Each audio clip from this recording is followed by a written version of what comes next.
So this is not necessarily a podcast episode where I interview somebody, but this is an episode where somebody interviewed me, and that's Leah Vachani. And she created this summit called the Over 40 and Fabulous Summit. And that was a couple months ago. And so we are posting the replay of my interview with her. And the things that we cover are what is biohacking menopause, the foundations of biohacking, and how to make it work for you, what women in their 20s and 30s need to know about menopause, the menopause experiences of women in other parts of the world, sort of a recap of what I've been finding as I do my interviews for these reels, what women without symptoms actually need to know about their menopause journey and the dangers of going through menopause without symptoms, and the myths and truths about menopause. And those are some of the things that we cover. So I hope you enjoy this quick interview with me. You'll probably learn something new, and that's it. So I hope you enjoy. Welcome, everyone. This is Leah Vachani. I am your host of the Over 40 and Fabulous Summit. I am so glad you're here today. I have yet another amazing guest. Zora Benhamou is a gerontologist, and she is on a mission to disrupt menopause stigma and ageist stereotypes. She is the host of the Hack My Age podcast, which, by the way, is where I first saw her, and I was blown away. If you guys haven't checked that out, you need to go there right now. There'll be links to find her, but Hack My Age podcast is amazing. And that's actually where I found her. So that's where she focuses on biohacking for women going through the menopause transition. Zora is a 53-year-old digital nomad and menopause coach. She founded the website hackmyage.com and is the author of the Longevity Master Plan and cookbook Eating for Longevity, as well as the creator of online programs for women in peri and postmenopause. Her social media and podcast following reaches over 1 million people and is quickly growing. I'm not surprised by that. She's amazing. She completed the menopause method training at the Institute of Bioidentical Medicine, Dr. Stacy Sims Menopause for Athletes course, and is a member of the Gerontological Society of America, the Aging Society of America, and the European Menopause and Andropause Society. Zora received a Master's of Gerontology at the prestigious University of Southern California, where she won Most Valued Master Student and graduated with summa cum laude honors. Nice. Yay! Additionally, she is a certified sports nutrition coach and Oxygen Advantage Advanced Breathing Instructor, which I stumbled over those words, Zora, but also I don't really know what that means. So I'm looking forward to you telling me exactly what that means and getting into your topic today, which is biohacking menopause. Menopause is inevitable, suffering is optional. Oh my gosh, Zora, I am so excited to have you here. Welcome. Thank you so much. What a nice introduction. I appreciate that. Yes, I know there's a lot of stuff going on, and I'll try to make it as clear as possible for you. Well, I appreciate that, and the thousands of women watching also appreciate that. So let's just dive right in. I mean, I saw the topic title that you gave me, and I was super excited because I'm a nutritionist and I've been in this world for a while. I know what biohacking means to a certain degree, but I don't know that everyone watching does. So, what does biohacking menopause mean? So biohacking menopause, let me explain what biohacking is, because some people may heard it or kind of know what it is, but not really sure. So bio means biology, hacking means finding that shortcut and or offsetting something or trying to find the most effective way and efficient way to improve your health. And it's another way of saying health optimization, because biohackers, and this is a community of people, aren't really satisfied with just being normal, right? When you go to the doctor's office and you get a blood test and doctor says you're normal, well, we get a little disappointed because these ranges are often based on the averages of the population, and the average American is sick, right, with diseases. So we go, okay, well, if we're just average or normal, we need to optimize our health. We need to be a little bit better to actually be healthy. So that's where the biohacking comes in, where we like to test, measure, and assess. We like data. So you may see biohackers with gadgets and rings and all kinds of stuff, but that's just sort of the icing on the cake. We use this because we like the data, we love research, we understand how to read it, but we take it all with a grain of salt, because It's all just a self experiment with an individual biohacker. It's an N of one, meaning usually in research, there's N of 100, N of 1,000, meaning how many people are actually in the study. And the only person that matters in this room is you. And if that works for you. So that's why we do a lot of self experiments. Our body is our laboratory, and we are the scientists trying to figure it out.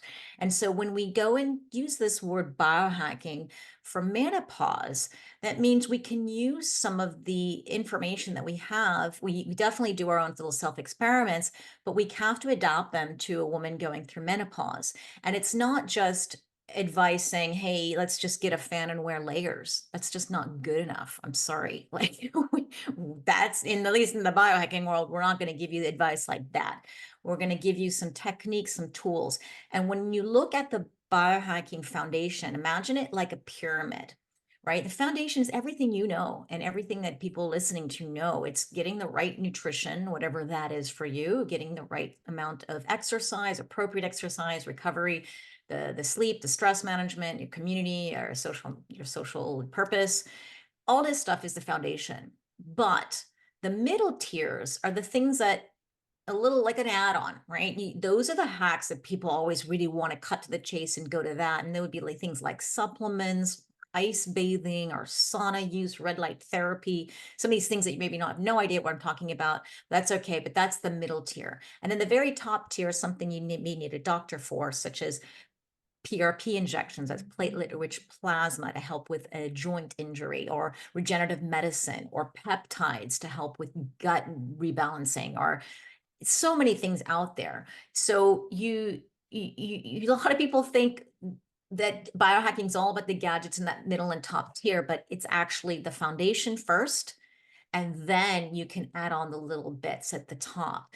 And so when we biohack menopause, we're using that foundation and we adapt it to a woman in her 40s and 50s who are going through this transition. Or if you're in your 60s or 70s, we also adapt it again for that audience.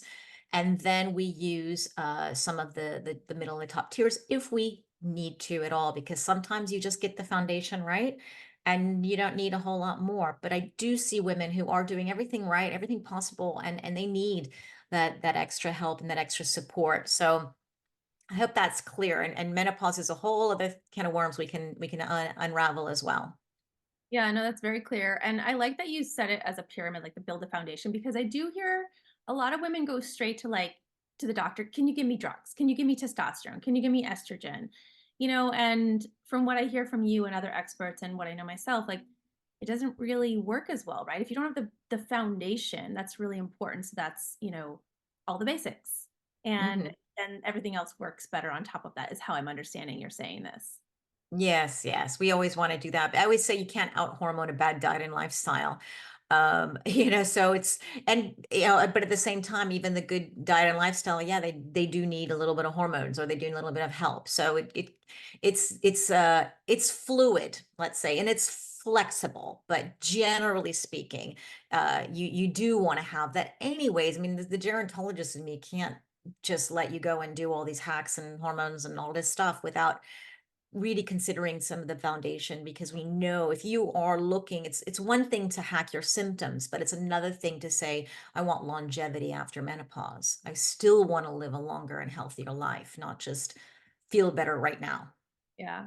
And so let's talk a little bit. Let's get into like the signs and the symptoms of menopause. And I'd also like to talk about, for example, I had a woman ask me, should I come to this summit? This is over 40. I'm not yet 40. I said, no, you should definitely come, right? Because some of us, it's even better if you are proactive about this before the symptoms even happen, correct? Yes. And I do have a lot of women following me in their 20s and 30s. And I asked them, I said, why are you following me? And they said, well, because when we get your age, we don't want to make the same mistakes that you did. We want to learn. Or some of them say, you know what? My mom is really struggling and I really want to help her. And I don't want to fall down that same path as my mom. It's almost like you're experimenting on your mom so that you can find out what is going to work for you, or may work for you. So it's so important. I think I always say longevity starts in childhood. We know that adverse childhood events or adverse childhood events, for example, are called ACEs, have a huge impact on how long you will live and what diseases you will get. And so even though there's things that most of the stuff is out of your control when you go through your childhood, but it's good to know, it's good to understand. And a gerontologist is not, it's studying, we're studying aging and longevity, but we're not just looking at it from a biological perspective. We're looking at it from a sociological and a psychological perspective as well. We put them all together and we look at the life course from birth until death to try to understand aging and why people get certain diseases.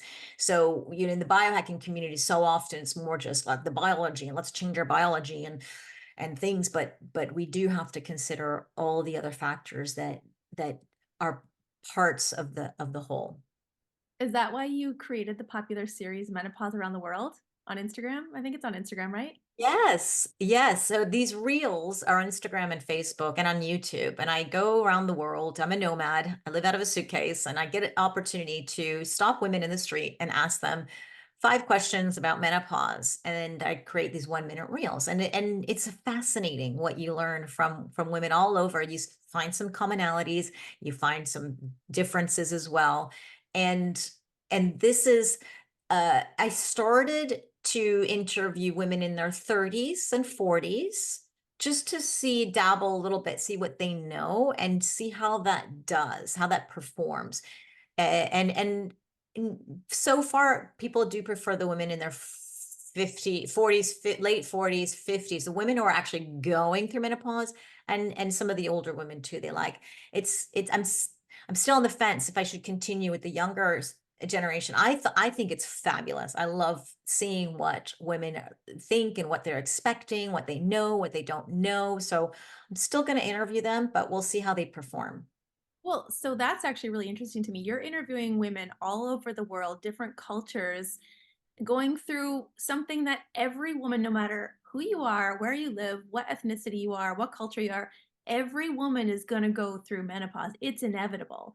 So, what do you find that are there differences between women around the world, or what's the most interesting things you've been finding out? So far, I haven't interviewed all the women around the world or all the countries. I've done North America, I've done Europe and Asia. In terms of Asia, Thailand, Vietnam, Hong Kong, Japan, and so it's very small, very limited in that sense. China as well.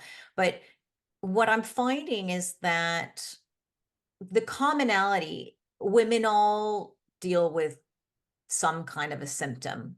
And there are women who deal with no symptoms, no matter what culture they're from.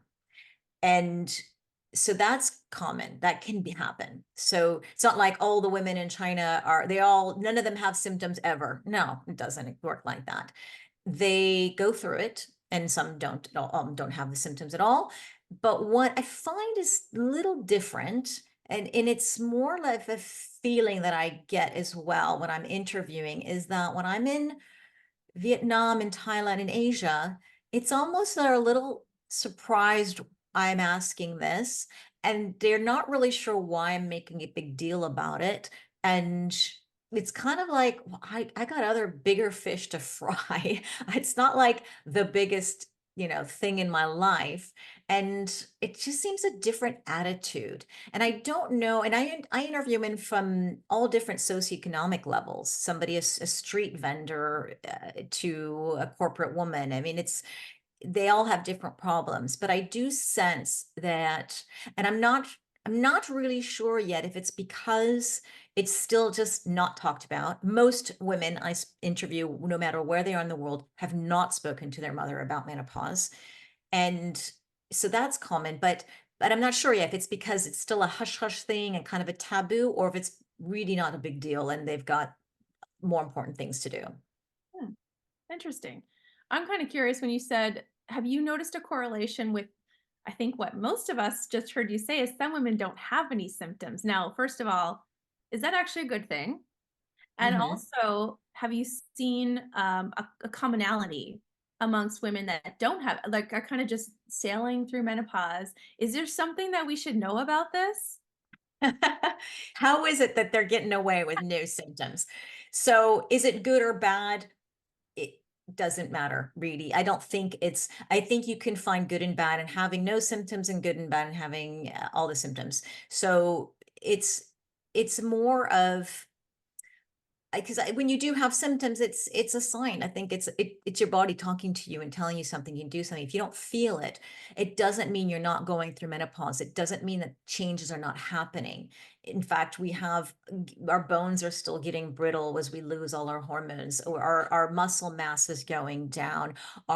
We may be getting plaque buildup in our arteries. We don't feel those things. These are silent killers, right? So if you tend to have hot flashes, for example, then that's a sign that maybe you're more at risk for some of these heart diseases. And then maybe you go, oh, maybe I'll pay more attention to my diet, my stress, my lifestyle, and everything I'm doing, exercise. So, just because you don't feel it, maybe some people would go, oh, well, I don't need to do anything. I'm just perfect, until they get some real big blow that they weren't ready for. So I think you can find positive and negative in anything. Now, how are they getting away with it? That's questionable, because there are some women I interview who are in their 70s or 80s, 90s.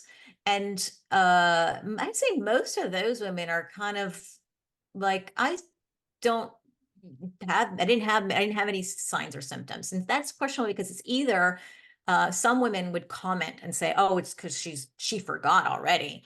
Right. And it's a little bit like childbirth. See, sometimes you forget how painful it was because the kids are so nice and lovely and you're happy you had them, or whatever.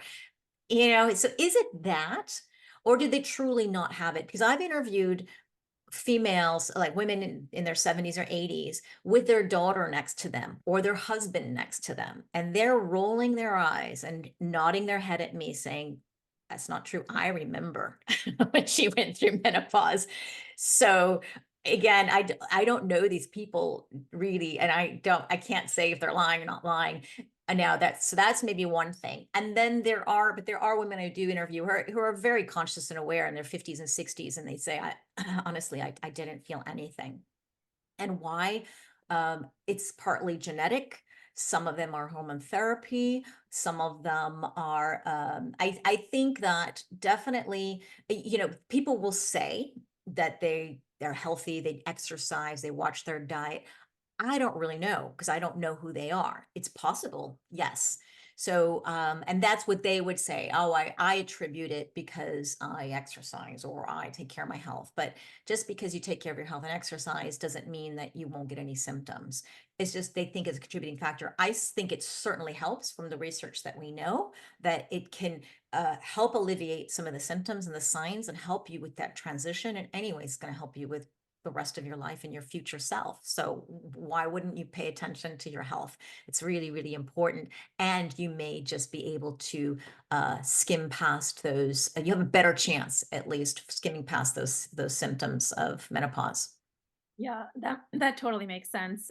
Like the reference to the childbirth, because it's probably true. Yeah, Um, we all forgot. Mother Nature makes us forget things that are uncomfortable. So I'm kind of curious. Do you want to dive into some myths around menopause? Because I hear a lot of them, and I would like to either dispel or talk about some of those. Let's dispel those myths. My gosh. Well, first, one truth is that we have about 25 million women going through menopause each year. Okay. That's just one statistic, and it changes. It depends on, which article you're reading. So, but it's a lot of women. And when And you in say the going through, do you mean like they've reached the point where the medical system has said, you haven't had a period in 12 months, so yes, you're yes. you're in menopause? Yes, exactly. That's not talking about perimenopausal women. That's just the women who've hit that 12-month mark of, consecutive days, it says 12 consecutive months without a period. So in the US alone, there's 6,000 women every single day going through this, 1 day event, right? And when you think about it, the average age of menopause is 51. In India, it's 48. In different countries, it's a little bit different, but let's just say on average, it's about 50, 51. And if you're going to live to your 80s, maybe 90s, let's say, now the new generation, they have a good chance of living to 100. That's somewhere between a third and half of your life spent in menopause. So it's something to pay attention to. So that's a truth. But I want to look at so many myths out there, and my biggest beef that I have, that I hear women all the time posting on my Instagram and Facebook in the comments, hormones are dangerous. They're bad. And this is not true.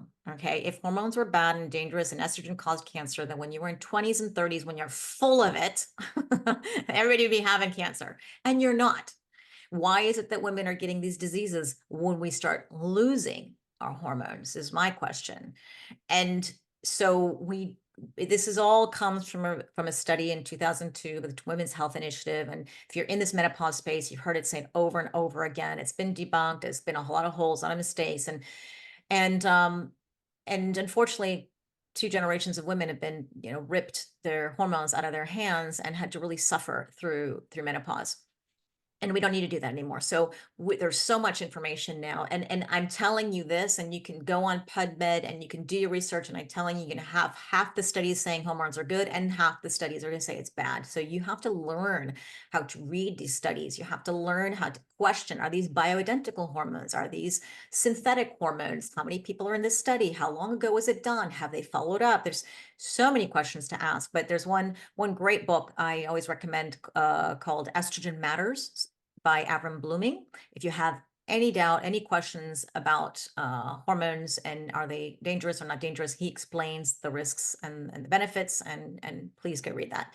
So that's myth number one. Myth number two is menopause only affects older women. And I believed that myth for a long time. And I wish I knew in my 40s what was going on. But I had this thing in my head, like, oh, after I'm 50, I'm going to start paying attention to hormones and menopause. I don't need to worry about that now. And that's not true, because if the average age is 51, perimenopause is on average 5 years before that date. So somewhere in your mid 40s, you're dealing with, you may be dealing, maybe not, maybe you're one of those people who just don't have any symptoms, but you may be dealing with some of the signs, such as hot flashes or night sweats or unexplained weight gain or anxiety and moodiness and brain fog, bad sleep, like the list goes on and on. And you may go to a doctor and they explain to you that you are just take some melatonin and go to bed, or give you some kind of an antidepressant, and it's actually maybe your hormones. So we have to remember that if you're in this perimenopause phase, and if there's also very common is early menopause, which would be getting menopause somewhere between 40 and 45, right? That's early menopause. And then there's premature menopause happening under the age of 40. So this is not anything crazy unusual, right? It's less common to have menopause in your late 30s, but it's possible. It's not totally unheard of. And you got to be aware of that. And so if you're getting into menopause at 38, well, you're probably having some of the signs and symptoms in your mid 30s. So you in your 30s, you are not thinking about menopause. And this is why I want women, no matter what age they are, to learn about menopause and understand it and see, where are you on that journey, if you can. So menopause does not affect only older women. That's a myth. The next myth, life, or you can replace the word life with sex, is over after menopause. And that is absolutely not true. Hope not In if we have many 50 more years. Not if you have 50 more. Can you imagine saying, yeah, My I've got God. 30 to 50 more years and life is over? No. But you feel like that if you're experiencing some of these symptoms, and if they're really intense and they're frequent, and it does feel like your life is over. But we have this stereotype running around Instagram and Facebook and these people's feeds that all this thing is going to happen to you. And I think it's really dangerous, because it can feed into your mentality and expectations. And I don't want women to be manifesting this stuff. I want them to know that this is not everybody.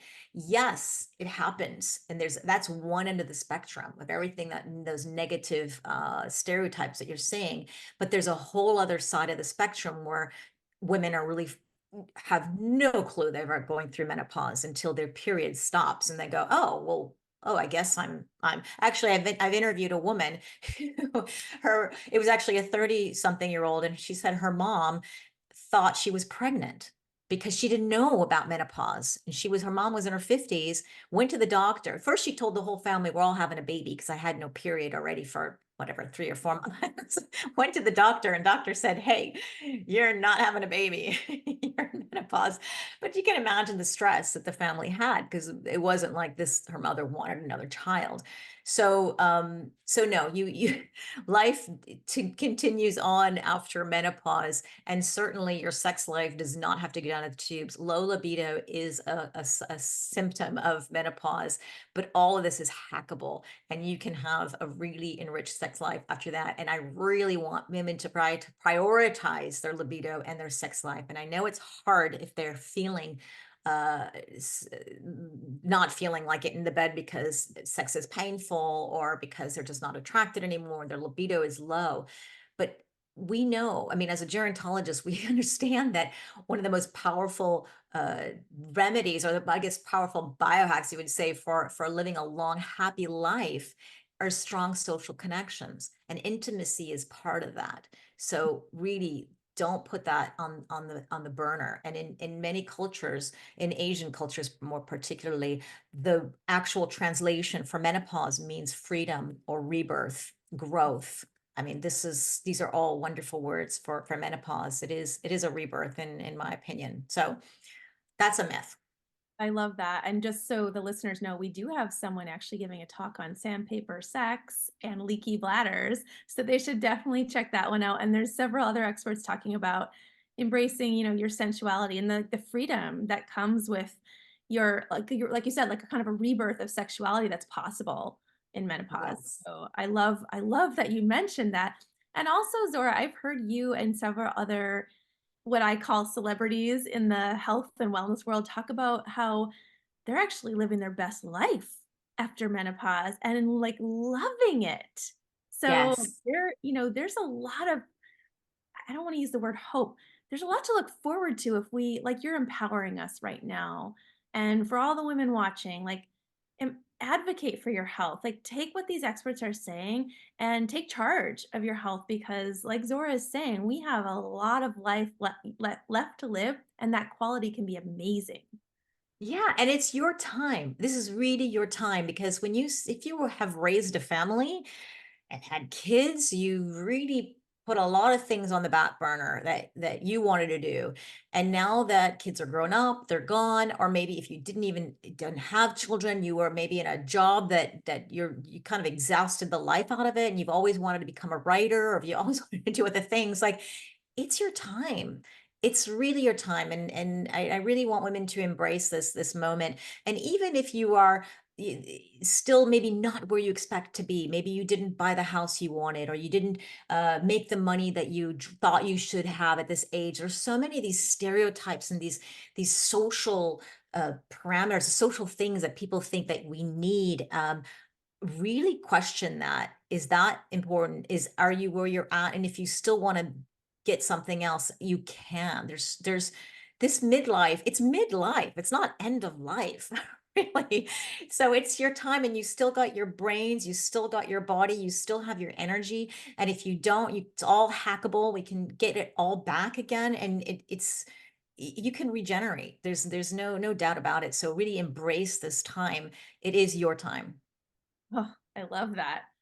We could end right there, but I want to make sure that did I cut you off on any other myths you wanted to talk about? I just want to make sure that I didn't I stop. do have a whole list, but we're going to stop there, because I I could go on forever, and it'll go. And I have anyways, on my website, you can download all of the other myths too. So Yeah, and it's Zora, tell us about your programs if people want to work with you. Like, what does that look like? So we have different programs. Some are guided in a group, and we're going to start one February 4th. It'll probably be already too late, but every month we start a new cohort of women. And I keep them small to about 20 women so that we can really give individual attention. And because I find in big groups, I feel bad about not giving what I think they deserve.